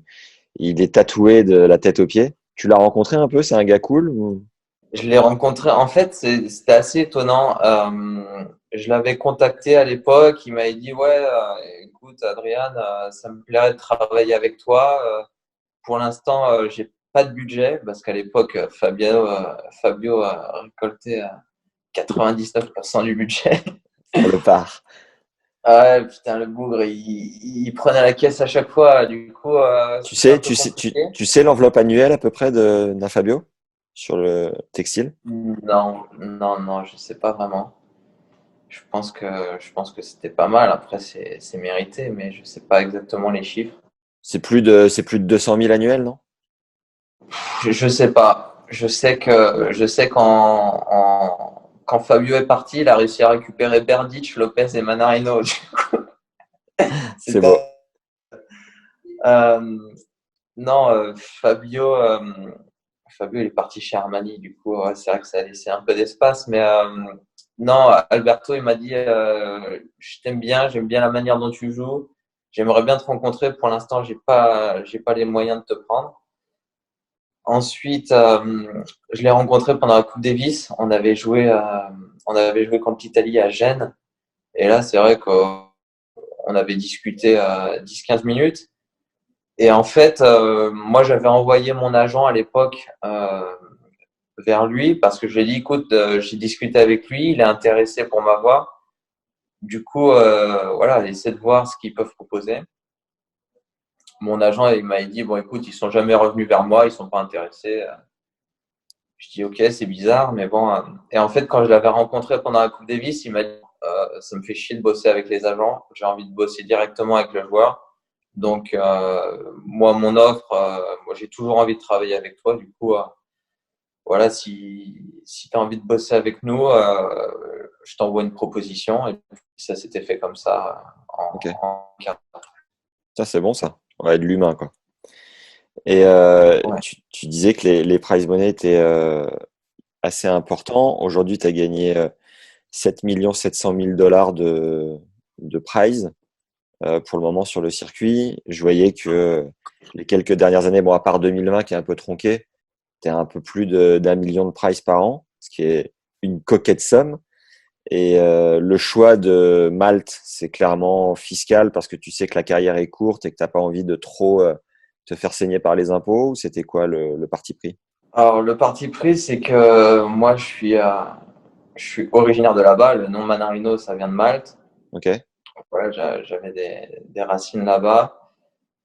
Et puis, ça faisait quelques années que je passais pratiquement plus de temps en France, quoi. J'étais tout le temps. Je passe 45 semaines de l'année à l'étranger. Et voilà, j'avais envie de partir, d'aller dans un endroit où il faisait beau, où je pouvais m'entraîner, qui n'était pas trop loin de la France ouais, et où éventuellement ma famille pourrait voyager pour voilà, prendre des vacances de temps en temps. C'était aller partir vivre aux États-Unis à l'année, j'avais pas envie de ça parce que c'était un peu loin. Partir à Dubaï, c'était un peu loin aussi, j'avais pas forcément envie. Et puis voilà, je trouve que Malte, c'est un bon compromis. J'aime bien être là-bas, j'aime bien le climat, j'aime bien les gens, la vie est tranquille. Ça, voilà, c'est assez paisible, c'est un peu à mon image. Du coup, voilà, j'aime bien ça. Et puis voilà, ça me permet d'avoir un petit coin à moi tranquille. Et puis et voilà, après les prize money, ce qu'il faut pas oublier, c'est qu'on en tant que joueur de tennis, on se fait souvent raser à la source. Hein. Quand tu gagnes 1 million aux États-Unis, ils te prennent 30% tout de suite.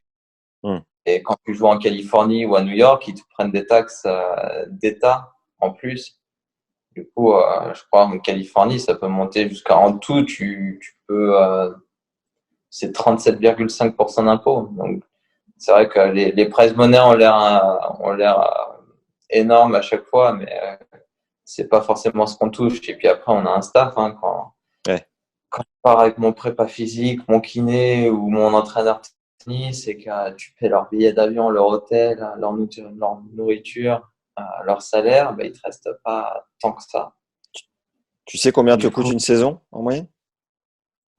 j'ai pas fait les comptes exacts, mais prendre un coach, ça te coûte au moins 200 000 sur une année. Annuel?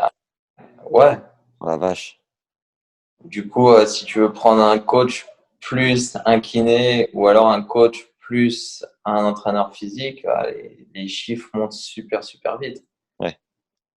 On n'est pas comme en NBA, on n'est pas comme certains sports où les salaires sont énormes et puis où eux, voilà, ils ont la chance d'avoir aucun frais lié au staff. Hmm. C'est vrai que moi, quand je passe du temps aux États-Unis et que là, je vois la free agency en NBA et que je vois les salaires qui, Qui qui tombe. sont un peu. C'est Je crois monstrueux. il y a Rudy Gobert qui a signé hier il a signé une extension de 5 ans pour combien? 205 millions. Ah, c'est pas comme le tennis, hein. Mais bon, non, on n'est pas malheureux non plus et c'est vrai que. Voilà, moi, je suis super content de faire ce sport et je me sens vachement privilégié. Du coup, voilà, je suis content de me lever tous les matins pour aller taper des balles. Les tout meilleurs, enfin, peut-être une vingtaine de joueurs ou même plus, ont des minimums garantis dans les tournois. Je crois que Roger et Rafa, ou même Djoko, négocient plus d'1 million sur certains tournois pour se déplacer. Est-ce que toi, tu t'en as aussi ou pas? Non, non, j'en ai jamais eu. J'en ai, non, je crois que j'en ai jamais eu. Peut-être sur un challenger ou deux, mais c'était des garanties qui venaient de personnes en dehors du tournoi. Du coup, c'était différent. Mais Je pense que les garanties, tu peux commencer à les négocier quand tu es dans les 20 premiers, 20-25 premiers. Après, ça dépend des tournois. Il y a des 250, par exemple, qui sont assez faibles, qui sont vraiment à la recherche de joueurs. Et dans ce cas-là, tu peux négocier quelque chose quand tu es dans les 30 premiers. Ouais. Mais non, en fait, ce qui est assez étonnant, c'est que finalement, quand tu es très bien classé, bah, les différences sont énormes parce que tu gagnes beaucoup plus de prize money, tu gagnes beaucoup plus en contrat publicitaire et tu peux gagner beaucoup plus avec les garanties en tournoi. Alors, forcément, la différence entre un joueur qui est 15e et 30e, elle paraît pas si énorme, mais finalement, dans le monde du tennis, ça fait vraiment une marge énorme. Quel est le match qui t'a laissé le plus gros souvenir en termes de frissons sur le court? En termes de frissons, je sais pas vraiment. Émotionnellement, je pense que c'était à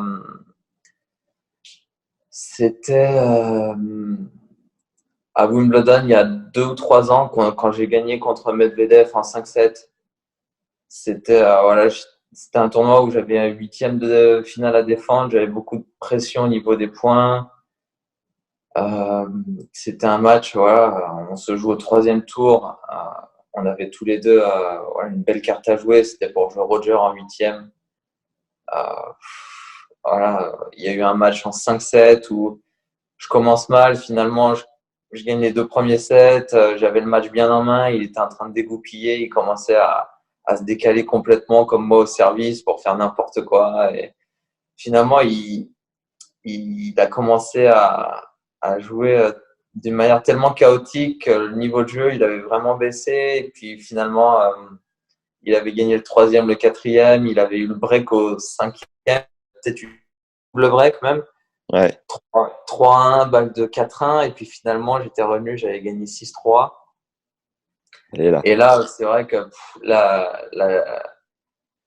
à la fin du match, il y a eu vraiment beaucoup d'émotions. Je me souviens, j'étais tombé à genoux sur le court, ce qui m'arrive rarement à la suite d'une victoire. Et c'est vrai que ça avait été ça avait été vraiment une satisfaction de dingue. Et puis sur place, il y avait mon entraîneur à l'époque, Jean-Christophe Forel, il y avait mon kiné, Philippe Pétral. Et voilà, partager des moments comme ça avec eux, ça avait été juste génial. C'est vrai que moi, c'est aussi ce que j'adore dans ce sport et dans ce métier, c'est de pouvoir partager des moments hyper sympas avec des gens que tu apprécies. Jouer Roger après, dans cet écrin incroyable de Wimbledon, tu peux nous raconter ce que c'est? Roger, j'ai joué 2 fois à Wimbledon. Une fois, c'était allé vraiment trop vite. J'étais jeune, je l'avais joué au 2e tour et j'étais vraiment pas au niveau. Je m'étais fait rouster, j'avais vraiment pas eu le temps de profiter. Et là, cette année-là, c'est marrant parce que j'avais gagné contre Daniel le vendredi. Je jouais que le lundi parce que le dimanche, ça joue pas à Wimbledon. Du coup, j'avais eu 2 jours pour me préparer. Physiquement, j'étais bien. Tennistiquement, je jouais super bien. Et je me souviens, le dimanche après-midi, je suis allé boire un coup avec un pote. On s'assoit à table et il me dit alors, tu le vois comment le match? Parce que voilà, ce jour-là, tout le monde m'avait dit que je jouais Roger à l'avance. Hein. Je savais depuis le vendredi que je jouais Roger. Ouais. Et là, je lui dis, bah, honnêtement, là, je commence limite à être un peu stressé parce que je me dis que s'il y a peut-être un jour où je peux battre Roger, c'est aujourd'hui, parce que, c'est demain en l'occurrence, parce que physiquement, je suis au top. Ouais. Au niveau de mon tennis, j'ai jamais été aussi bon. Du coup, s'il y a un jour où j'ai peut-être une chance de le battre, c'est demain, parce que je serai rarement sur gazon à Wimbledon aussi près physiquement et tennistiquement. Et le lendemain, je rentre sur le court, je prends 6-0 d'entrée. Bam! 6-0, mais ce qui est étonnant, c'est que c'est pas moi qui passe à côté de mon set, hein. C'est Roger. Ouais, il est connu pour vraiment commencer ses matchs à fond. Et franchement, je prends 6-0, je pouvais rien faire. Je prenais des coups gagnants à gauche, à droite. Il me prenait à la gorge. Et puis finalement, premier jeu du 2e, je sauve 0,40, je crois, et j'arrive à sauver mon service. Et là, je commence à souffler parce que même le public commençait à rigoler un petit peu. J'arrivais pas à gagner de jeu, quoi. Et dans le deuxième, j'ai eu une petite croquette à un moment. Je crois que j'ai eu un 4-3, 15-30 ou 15-40 ou un petit truc comme ça. Et finalement, je prends 3-7. Mais c'est vrai qu'à 1 ou 2 points près, j'aurais peut-être pu, je sais pas, prendre un 7 et peut-être le faire un tout petit peu douter, quoi. Mais non, Roger, c'est toujours particulier. Et puis à Wimbledon, tu rentres en même temps que ton adversaire sur le court, sur le central. Donc, des fois, sur les gros cours, ils annoncent ton nom. Bon, il y a 2-3 applaudissements. Et puis après, il y a la star qui arrive derrière. Et là, ça fait du bruit. Mais à Wimbledon, c'est particulier. Tu rentres sur le court. Les gens, déjà, bon, ils savent jamais quand tu vas vraiment rentrer. Et là, il y a la personne du club qui t'accompagne, qui rentre devant toi. Et puis derrière, tu rentres sur le court. Et là, ça crie. Et clairement. Ouais, dis-moi. Je l'avais fait en night session à l'US Open une fois, Roger, un 3e tour le samedi soir. Et là, il y a le public qui s'était tapé une purge avant, qui s'était tapé Wozniacki, Georgie. Il y avait eu un match en 3-7 interminable qui était pas ouf. Et derrière, Roger en deuxième partie de soirée. Et là, c'était vraiment un souvenir de dingue où je rentre sur le court. Je pense qu'il était pratiquement plein le central. Et je rentre sur le court. Bon, il y a 3-4 applaudissements. Tout le monde se demande qui je suis. Et derrière Roger Federer, là, tu as l'impression que le sol tremble, quoi. Il rentre sur le court, il y a un bruit, les gens hurlent. Et honnêtement, je pense que c'est un de mes meilleurs souvenirs de tennis, quoi. L'entrée sur le Arthur Ashe avec Roger, c'était là, tu commences l'échauffement, tu te dis putain merde, faut pas que je fasse trop de fautes. Et non, les 3-4 premiers coups, déjà quand tu mets 2 coups droits dedans, le premier revers il rentre, t'es soulagé, tu montes rapidement la volée. Faut pas que l'échauffement ça tarde trop, quoi. Ok. Derrière, tu commences le match et tu vois ce qui se passe. Mais c'est vrai que quand tu rentres, quand t'as pas trop l'expérience, tu rentres sur un terrain comme ça contre une légende, t'as vite fait de te foirer dès l'échauffement et là, ça te met un coup de stress de dingue, quoi. T'as vécu des trucs avec Roger, Rafa ou Djoko en dehors du cours, un peu? Non, rien de Oui. rien de particulier. Je les ai pas, enfin, je suis pas comme Richard, Gaël qui connaît. Eux, ils connaissent Djoko et Rafa depuis les juniors, non, moi je suis la génération, j'ai juste 2 ans de décalage, mais moi c'est plus Del Potro, Silic, Nishikori, j'ai grandi avec eux. C'est qui ton meilleur pote sur le circuit? Le gars qui te fait le plus marrer?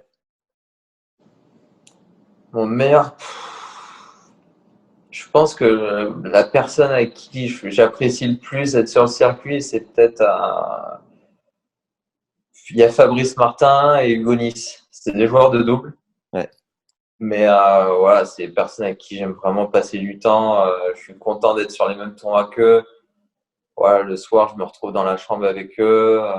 S'il y a un soir, il y a besoin d'aller boire un coup, se vider la tête, ouais, ils seront toujours partants si tu as besoin de quelque chose. Même là, en pré-saison, quand on n'est pas les uns avec les autres, c'est avec eux que j'ai le plus de contact. Du coup, c'est vraiment avec eux que je passe la plupart de mon temps sur le circuit. Après, entre Français, on s'entend tous super bien, quoi. J'avais encore, j'étais en train de parler sur WhatsApp avec Gaël hier. Non, on a tous une super entente entre Français. Je crois que c'est Hugo d'ailleurs qui nous avait filé ton numéro après l'épisode qu'on avait fait ensemble. Je sais plus. Comment tu gères les meufs sur le circuit? Bah, moi, je suis en couple. Du coup, Ah, très bien. il y a pas de meuf à gérer. Mais non, tout le monde gère ça de manière différente, je pense, pour ceux qui sont célibataires. Mais je pense que ouais, Hugo est en couple d'ailleurs aussi. Mais non, c'est au cas par cas. Il y a des mecs qui sont vachement beaux gosses. Voilà, je pense qu'ils n'ont pas trop de problèmes. Il y a des mecs qui, au contraire, ont un peu plus de mal. Non, c'est difficile de parler de ce sujet-là. En tout cas, moi, Je suis pas très actif. Et les mecs qui sont un peu beaux gosses sur le circuit, qui ont des fans, enfin, c'est une légende ou c'est un peu comme un groupe de rock, tu as vraiment des fans un peu prêts à tout? Je pense que c'est une légende. En tout cas, ça l'était peut-être dans le passé. Mais non, j'ai l'impression que le tennis, ça devient beaucoup plus pro. Ouais. Et j'ai l'impression qu'ils font tellement tous attention à leur hygiène de vie, à leurs entraînements, aux matchs. Voilà. Et puis après, c'est leur vie privée. J'ai pas envie d'interférer là-dedans. Ta copine, Je larguerais, même si j'en avais, je larguerais aucun dossier. ta copine voyage un peu avec toi du coup? Ça lui arrive quand je vais aux États-Unis. Ok. Est-ce que tu pourrais nous raconter ta plus grosse galère vécue peut-être sur le circuit secondaire, à l'autre bout du monde, ou j'en sais rien, un truc vraiment ubuesque? Alors, ça, c'est une question qui revient souvent, mais moi, il m'est rarement arrivé des histoires de dingue. Il y a toujours des galères quand tu voyages sur des tournois un peu secondaires où l'organisation est un peu moins bonne, mais moi, j'ai jamais eu de grosses galères. Il y a eu, je crois qu'on a tous vécu quelque chose d'assez étrange quand on a voyagé en Ouzbékistan, pour ceux qui l'ont fait. Ok. Je sais que Lucas avait été en cellule. C'était une sorte de, pas une garde à vue, mais il avait été bloqué dans une cellule à l'aéroport. Il n'avait pas le droit de sortir. Moi, il m'est arrivé la même chose. J'avais pas fait mon visa à temps. Finalement, voilà, il y avait eu des jours fériés sur place qui n'avaient pas permis de me délivrer mon visa à temps. Du coup, je devais jouer un challenger à Tashkent. Et j'avais fait un vol Paris-Francfort, Francfort-Tashkent. Et en fait, en arrivant à Francfort, je savais que j'avais pas encore mon visa et j'espérais l'avoir pendant l'escale en fait. Ok. Et j'étais avec Eric Prodon à l'époque et on arrive à Francfort et pas de visa. Du coup, pas le droit d'enregistrer tes bagages, pas le droit d'embarquer dans l'avion si t'as pas ton visa parce qu'en fait, tu dois avoir le certificat comme quoi tu auras ton visa sur place. Parce qu'en fait, le visa, tu l'obtiens directement à l'aéroport à Tashkent. Il y a une espèce de petite cabane à 2 balles.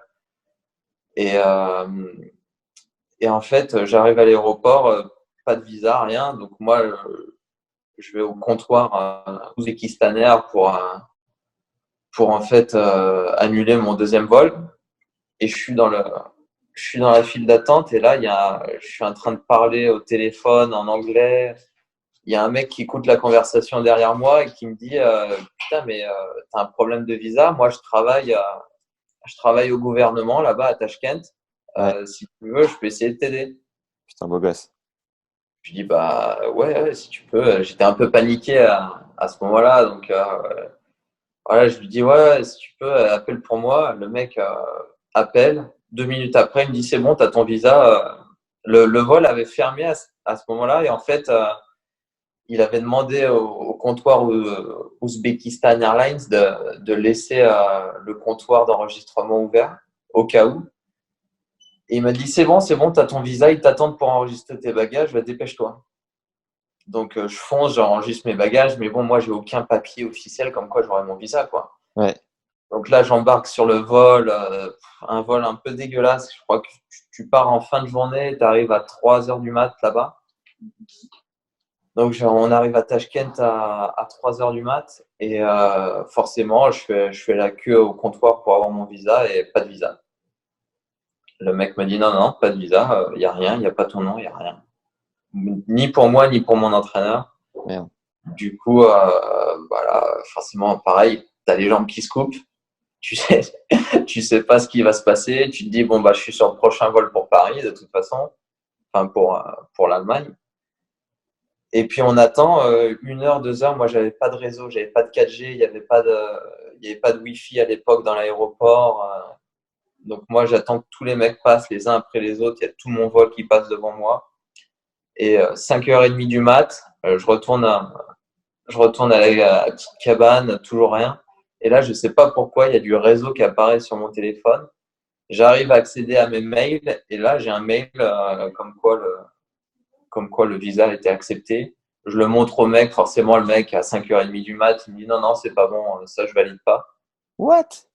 Et je lui dis, mais regardez, il y a un numéro de téléphone et tout ça. Il me dit, il fait semblant d'aller appeler, mais bon, tu te doutes bien qu'à 5h30 du mat, il a appelé personne. Il revient et il me dit, bon, bah, c'est bon pour le visa. Par contre, c'est pas $50, c'est $250. Il voulait un backchiche, non?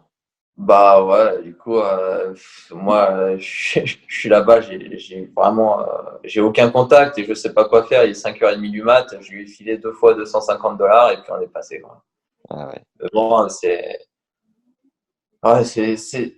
le genre de truc qui est pas très grave, pas très important, mais ça arrive souvent quand tu voyages dans les petits pays comme ça sur les challengers, quoi. Ah, putain. J'ai un petit challenge pour toi, Adrian. C'est Ouais. une série de questions assez rapides où on va essayer de répondre entre.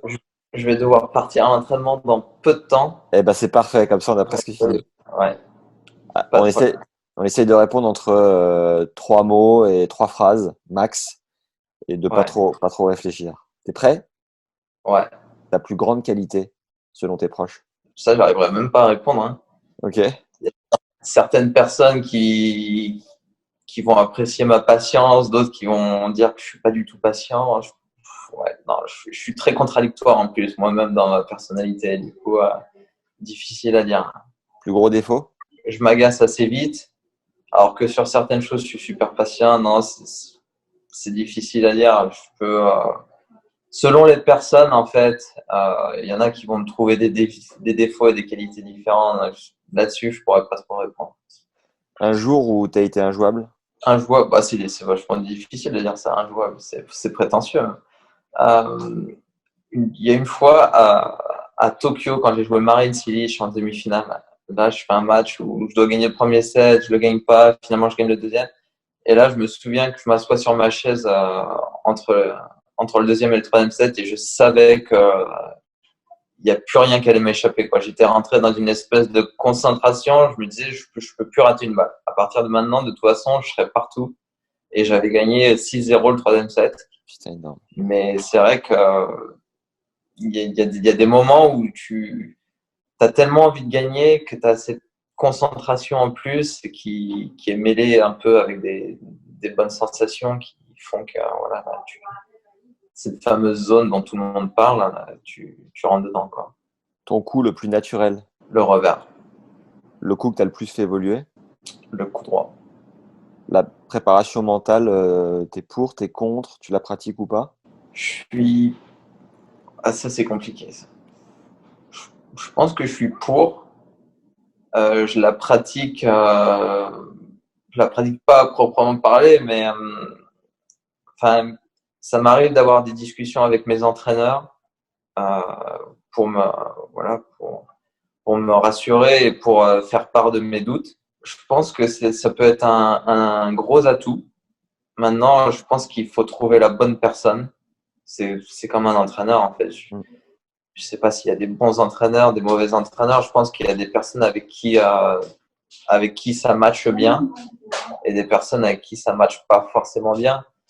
Après, peut-être qu'un bon entraîneur, ce sera une personne qui arrivera à bien matcher avec beaucoup de joueurs, contrairement à un entraîneur qui aura un peu de succès avec un joueur et qui va se trouver avec 15 joueurs aussi. Mais c'est pareil pour les coachs mentaux. J'en ai eu quelques-uns, mais ça n'a pas forcément fonctionné avec eux. Là, j'ai vu un reportage il n'y a pas longtemps sur Teddy Riner où il y avait sa préparatrice mentale ou psychologue, je ne sais pas quand, qui parlait de lui et qui parlait de leur préparation. Elle avait l'air hyper intéressante et hyper forte. Trop bien. Donc, c'est vrai que quand tu vois des gens comme ça, tu te dis, putain, il y a peut-être quelque chose à approfondir de ce côté-là. Mais en tout cas, pour l'instant, j'en ai pas, mais je pense que ça peut être une bonne chose. En 3 mots ou en 3 phrases, la synthèse du coaching de Yannick Noah en Coupe Davis, selon toi? À l'instinct. Sur 10, l'émotion que tu as vécue, toi, en Coupe Davis, tu la situerais où? À 8,5. 8,5, 9. C'est pas mon meilleur souvenir de tennis, mais ça a été vraiment une émotion. Surtout un soulagement, parce que quand tu joues en Coupe Davis comme ça et que tu as tes potes au bord du court, Ouais. t'as surtout pas envie de les décevoir. Et surtout, plus tu t'habitues à ça, je pense, plus tu arrives à vraiment aller chercher le meilleur de toi-même. Mais là, j'étais vraiment dans une situation où j'avais été appelé à la dernière minute et j'étais pas forcément censé être là et pas envie de, j'avais pas envie de me cabouler, quoi. J'avais vraiment envie surtout, le premier match s'était mal passé. Et là, pour les potes et puis pour l'équipe, j'avais vraiment envie de pas les décevoir et ça avait été vraiment un bon moment. C'est bon ça. Roger, Rafa ou Djoko Pourquoi? pour marquer l'histoire? Je pense que Rogers, on se souviendra plus de Roger. Par contre, je pense qu'en termes de palmarès, Djoko sera bien devant. Ah ouais, on se mouille. On fera un épisode à ce moment-là. Le meilleur conseil qu'on t'ait donné? Je pense pas que ce soit un conseil, c'est un ensemble de plein de choses. Je pense que la personne qui m'a le plus aidé aujourd'hui, c'est mon entraîneur Erwan Tortuyo qui m'a énormément aidé au niveau du tennis, mais en règle générale, sur plein d'autres choses, même dans la vie de tous les jours, c'est une personne avec qui j'ai confiance à fond et qui m'aide vraiment sur tous les aspects. Si tu avais un jeune justement de 12 ans face à toi qui rêve d'y arriver, qu'est-ce que tu essaierais de lui transmettre? Pour l'aider, je pense qu'il faut qu'il garde la passion du jeu, en fait. Parce que sinon, il va se lasser bien trop vite. Après, il y a des champions qui arrivent à faire une carrière énorme en disant qu'ils n'aiment pas ce sport, qu'ils n'aiment pas le tennis. Mais pour moi, en tout cas, je pense que s'il garde la passion du jeu et le côté ludique du tennis, il n'arrivera jamais à se lasser et il prendra du plaisir tout le temps. Ton tournoi préféré? Wimbledon. L'hôtel le plus ouf dans lequel tu es séjourné? En Chine, il y a souvent des hôtels de très bonne qualité. Genre, il y a la chaîne Saint-Régis à Zhuhai ou à Chengdu, c'est très très solide. Là, on était au Ritz-Carlton à Noor Sultan, c'était vraiment monstrueux. Après, ça joue sur des petits détails, mais c'est vraiment des palaces. Le film que tu pourrais voir 700 fois s'il le fallait? Il y en a des films que j'ai regardés 700 fois, mais La soupe aux choux? non, c'est les trucs à la con. Non, je n'ai pas qui me reviennent. Là, aux États-Unis, le film Hangover, il passe tous les 2 jours, quoi. Ah Il y a ouais? Titanic qui passe tous les jours aussi, ou Home Alone, Maman, j'ai raté l'avion. Ouais. Donc, il y a des films que tu regardes, et puis une fois que tu es devant, tu dis, bon, allez, je vais continuer. C'est comme Gladiator, quoi. Ouais. Je sais pas, ça t'aspire, quoi. C'est la télé, tu te dis, il y a un moment là, dans 5 minutes que j'aime bien, hein, et tu continues, tu regardes. T'as pas beaucoup. Enfin, a priori, la lecture, c'est pas ton grand truc, mais est-ce qu'il y a un livre que tu recommanderais aux auditeurs? Moi, j'ai lu tous les livres sur Mike Horn. Ok. J'ai vraiment bien aimé. Moi, j'aime bien les biographies ou les autobiographies. Je suis vachement là-dedans. Je me souviens quand. Non, ça m'a vraiment passionné. J'ai lu ça vraiment. Pour moi qui aime vraiment lire, j'ai vraiment pas eu de problème là-dessus, quoi. Je me souviens il y a très longtemps quand tu étais blessé au genou, je crois. À l'époque de Facebook, il n'y avait pas encore Instagram. On avait parlé un peu sur Messenger et tu me disais putain, je suis au fond, je suis blessé, machin. Et je t'avais dit regarde le livre de Agassi, Open. C'était peut-être 6 mois après sa sortie, 1 an. Et tu m'avais dit mais mec, mais je m'en bats les steaks d'Agassi. Moi, je veux guérir. Et je t'avais dit ouais, mais regarde mentalement, le mec s'est blessé, il est revenu, son livre est fou. Et tu m'avais dit mais mec, mais tu comprends pas, putain. Tu l'as lu ou pas, finalement, sa biographie? Non, j'ai toujours pas lu. On m'a dit de lire le livre de Brad Gilbert aussi. Winning Ugly? Winning Ugly? Ouais. Ça, je pense que ça va faire partie de mes prochaines. Bon, il y a forcément le livre de Gilles Simon à lire dans les semaines qui viennent, mais non, il y a 2-3 trucs là à lire pour la tournée australienne en tout cas. Un petit mot sur Tennis Légende, une question à Johan, le fondateur. Est-ce que tu peux nous dire ce que tu en penses? Moi, j'aime bien. Moi, c'est vraiment un truc que je regarde. Je suis tout le temps un peu sur Instagram. J'ai des vidéos qui apparaissent. Même là, les podcasts, j'en ai écouté quelques-uns. Et moi, j'adore le job que vous faites, quoi. C'est vraiment sympa. Ça me tient, voilà. Dès qu'il y a un petit truc sympa qui sort de l'ordinaire, voilà, j'ai l'occasion de pouvoir le voir. Et puis même, maintenant, j'ai la chance de découvrir des personnes un petit peu mieux grâce au podcast et c'est vraiment sympa. Trop cool. Est-ce que justement, pour faire vivre ce podcast, il y aurait une personne que tu nous recommandes et que tu pourrais nous aider à avoir? Vous aider à voir, non, parce que, parce que quoi qu'il arrive, les mecs, ils en font qu'à leur tête, hein. Je peux toujours envoyer un message, mais ça fonctionnera pas, hein, je vous le dis d'avance. Mais je vais réfléchir à ça. J'ai pas encore l'idée, mais quelqu'un qui sort un peu de l'ordinaire, ouais, je vais essayer de vous trouver ça. Est-ce que Seb Grosjean, tu pourrais lui en toucher un mot? Ouais, je peux essayer de lui en toucher un mot, mais Seb, il a vraiment, vraiment plein de trucs. Il est débordé tout le temps, mais ouais, je lui en parle maintenant. Trop bien. Un big merci, Adrien. Vraiment, bonne saison. Pas de problème. Cool. Qu'est-ce qu'on Bon. peut te souhaiter, Adrien, de plus fou? Ouais, j'espère en règle générale, qu'on va retrouver une vie normale assez rapidement et puis qu'on puisse profiter de tout comme avant, quoi. Moi, je sais ce qu'on peut te souhaiter, c'est de taper le top 20. Ouais, j'espère. Mais ça va bien. Allez là. Allez, bon entraînement. Un big merci, franchement, d'avoir pris le temps. C'était super cool. À bientôt. Pas de problème. Allez, ciao. Ciao. Merci, Adrien, pour ce moment. Si l'épisode t'a plu, envoie-lui un message sympa sur Insta pour le remercier. Tu peux faire une story aussi sur Instagram en taguant Tennis Légende, Adrien et moi-même d'ailleurs. Ça nous aide à faire connaître notre contenu. Viens aussi me dire ce que t'as pensé de l'épisode en commentaire avec un avis sur Apple Podcast. Je me régale de te lire vraiment chaque semaine. Merci à tous ceux qui prennent 4 secondes pour le faire, ça me motive comme jamais à continuer. Pense à récupérer ton bonus dans les notes de l'épisode. Je t'ai regroupé les 10 clés d'Adrien Manarino pour gagner tes matchs en jouant relâché sur un court de tennis. C'est des méthodes qu'Adrien utilise à chacun de ses propres matchs. C'est le premier lien dans la description et je suis sûr que ça va libérer ton jeu. Pense aux 5 étoiles sur Apple Podcast et Spotify depuis que c'est possible. Et enfin au bouche à oreille, notre arme fatale pour m'aider à faire grandir ce projet de podcast. Envoie l'épisode à tous tes potes de club et abonne-les sur toutes les plateformes. Ils finiront bien par l'écouter, c'est ce qui marche le mieux pour faire grandir la communauté d'auditeurs. Et c'est hyper important pour inscrire le projet dans la durée, donc pour avoir des invités qui te font kiffer aussi et pour nous donner ce coup de pouce supplémentaire. Merci à Titoff qui a laissé le dernier commentaire, il nous dit énorme plaisir de redécouvrir ou découvrir les champions mais aussi les personnages de l'ombre du tennis. Et puis tous ces conseils sur la stat, on redécouvre le tennis. Merci à toi Titoff. Vraiment merci de prendre le temps chaque semaine, de laisser des avis sympas sur les plateformes, ça m'aide comme jamais. Merci beaucoup. Tu peux aussi nous soutenir sur la plateforme Tipeee à hauteur de 3€ par mois ou plus si le cœur t'en dit. Je suis à temps plein sur ce projet de podcast qui me tient à cœur. Et c'est un moyen de pouvoir en vivre. Il y a les masterclass qui y contribuent, mais si ta carrière est derrière toi et que tu veux quand même mettre ta pierre à l'édifice, n'hésite plus une seule seconde et par avance. Un immense merci à tous ceux qui l'ont déjà fait.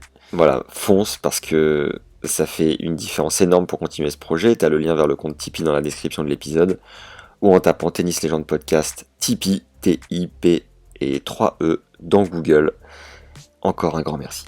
Enfin, notre 10e masterclass avec le retour de notre préparateur physique préféré, Ralph Bogossian, qui coach entre autres Ben Bonzi au port du top 50 mondial, est disponible. T'as accès à un circuit complet de renforcement du haut et du bas du corps avec un TRX. C'est selon Ralph le meilleur outil de renforcement musculaire. Spécifique au tennis, tu peux l'emmener absolument partout. C'est une véritable salle de muscu portative et express. Je fais personnellement des sessions complètes en 30 minutes chrono dans mon salon ou dans ma chambre. C'est imbattable en termes de temps investi et résultats obtenus. Le TRX offre un travail de poids du corps qui permet d'éviter les faux mouvements et donc de se blesser, tout en bossant toutes les chaînes de muscles du corps en gainant. C'est juste incroyable. Paul Quétin, qui est le prépa physique à la Fédé depuis 30 ans environ et qui est passé sur le podcast, épisode 31 il me semble, me l'avait dit lors de son épisode, pas besoin de jouer les apprentis sorciers, adieu les blessures pour un maximum d'efficacité, vraiment, c'est tout bénef.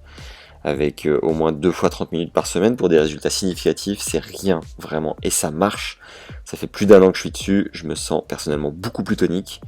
En plus, il peut être utilisé assez jeune, dès l'âge de 13 ans, c'est le parfait moyen de partager cet outil avec votre jeune pouce pour lui permettre de claquer quelques bonnes premières si vous jouez tous les deux au tennis. Et pour les gens qui n'ont jamais fait de renforcement, cela vous donnera l'habitude du bon placement corporel. On vous livre un programme clé en main, il n'y a plus qu'à le suivre, c'est servi sur un plateau. T'as une offre pour t'abonner, deuxième lien dans la description de l'épisode. Et pour recevoir un nouveau cours tous les 15 jours et fracasser tes barrières sur le terrain. Et si tu veux avoir accès à une seule masterclass en particulier, c'est aussi possible. On en est à la 10e et les 9 précédentes sont listées en bas de la page en description. Tu peux les commander directement ou alors en m'écrivant à max@tennislegende.fr.